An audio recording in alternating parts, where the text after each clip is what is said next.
ọpẹ́ ni fọlọ́run o lórí ìpè ayọ̀ tí wọ́n pè láti hospital tí Mr. Taiwo Ògògó wà. Ẹ̀yin èèyàn ẹ máa dúpẹ́ o. Kò sí ohun tí ọlọ́run kò lè ṣe. Ẹ wo lágbára ọlọ́run a tún máa dúpẹ́ délẹ̀ ni. Ẹ̀yin èèyàn ẹ má jẹ́ ká dákẹ́ àdúrà.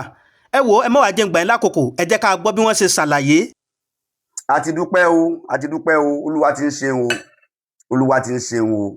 Torí pé mo ẹsẹ̀ gbà pé ayọ̀ ìpè ìdùnnú lórí hẹ́ẹ̀tì Alhaji wa Taiwo Hassan Ògògó, mo ẹsẹ̀ gba ìpè ayọ̀ tán ni.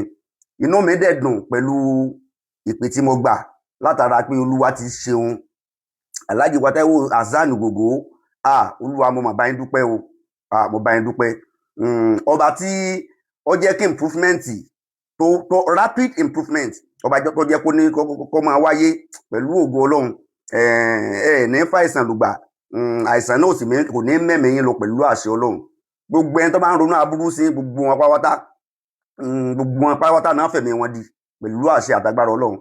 Ìpè tí mo gbà láàárọ̀ yìí ó múnú mi dùn gan-an, ó múnú mi dùn. Gbogbo àwa tí a sì ń ṣàdúrà fún Alhaji wa Taiwo Hassan Ògògó pẹ̀lú ògo Ọlọ́run, àwa náà ó jèrè ọmọ o. Ẹ dákun ẹ túbọ̀ bá wa ṣe àdúrà yẹn léraléra, torí pé àti ń dúpẹ́ improvement ti ń wà. Ọlọ́run ti ní kí ara ó máa ṣe dáadáa, improvement ti ń wà gan. Ìgbé tí mo gbà láàárọ̀ yìí ó tiẹ̀ múnú mi dùn, ó jẹ́ kínú mi ó dùn dáadáa. Olúwa ṣeun o. Alhaji wa Taiwo Hassan Ògògó, kọ́lọ́run wọlá gbogbo ibi tí wọ́n ti kí útúbà lénìí, gbogbo ibi tí wọ́n ti kírun jùmọ́àtì lénìí, gbogbo ibi tí wọ́n ti ké útúbà lénìí pẹ̀lú ògo Ọlọ́run. Olúwa ọba yóò bá wa fún yín ní ìwòsàn náà délé ìtàn yanyan pẹ̀lú ògo Ọlọ́run. Àìsàn náà Ọlọ́run lè jẹ́ ó gbẹ̀mí yín o, ẹ̀mí yín ó wà gùn. Bismillah Fatiha. Alhamdulillah. Tọ́ ẹ̀yin èèyàn, àwọn ẹkẹgbẹ́ Mr. Taiwo Ògògó, àwọn àgbààgbà òṣèré, gbogbo àwọn òṣèré pátá, àwọn náà kóra wọn jọ o. Kódà wọ́n ṣe bẹbẹ, wọ́n ṣe gudugudu méje, yàyà mẹ́fà.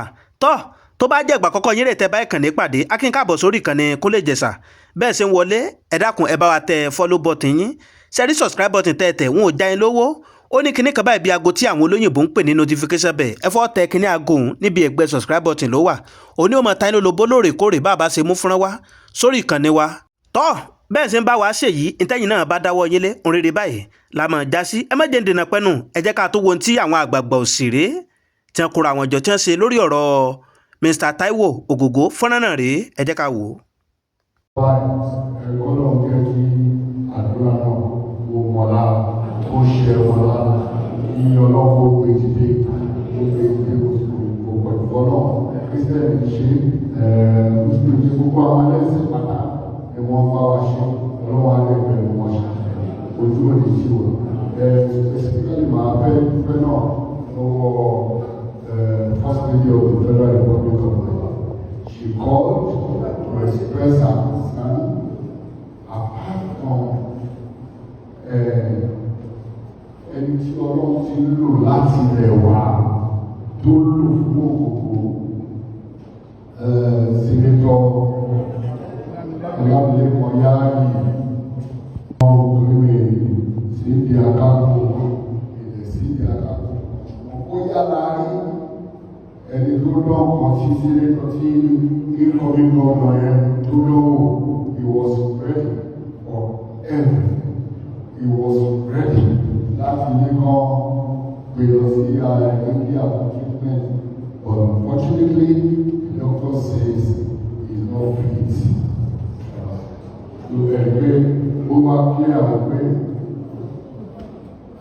ọwọ́ náà nìkan ní Almighty God with us. Subhanallah, walhamdulillah, wala ilaha illallah, wallahu akbar, wala hawla wala quwwata illa billah.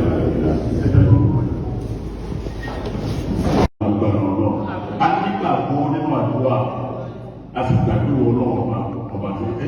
Dọ́kítọ̀ lè sọ pé bákan ni kí ọlọ́run lè dáhùn. Bákan ni ọlọ́run ní àgbà àwọn ṣé wọ́n sọ̀rọ̀ kan fún mi lẹ́ẹ̀kan. Ó rẹ bàbá yẹn tó wọ́n ti ta owó dúkìá ìtàn. Ó wà ní ẹ̀wọ́ ẹ̀yọ́ wọn ni o. Ọdún méje ló fi sí. Ìwọ̀sẹ̀ ní ìlú àti ọlọ́run. Ẹ̀sìn kan ọlọ́run dáadáa. Tọ́ ẹ̀yin èèyàn, bó bá tó ṣe ń lọ àtúmọ̀ mo wá lọ́lọ́kan òjọ̀kan pàápàá jùlọ lórí ọ̀rọ̀ Mr. Taiwo Hassan Ogogo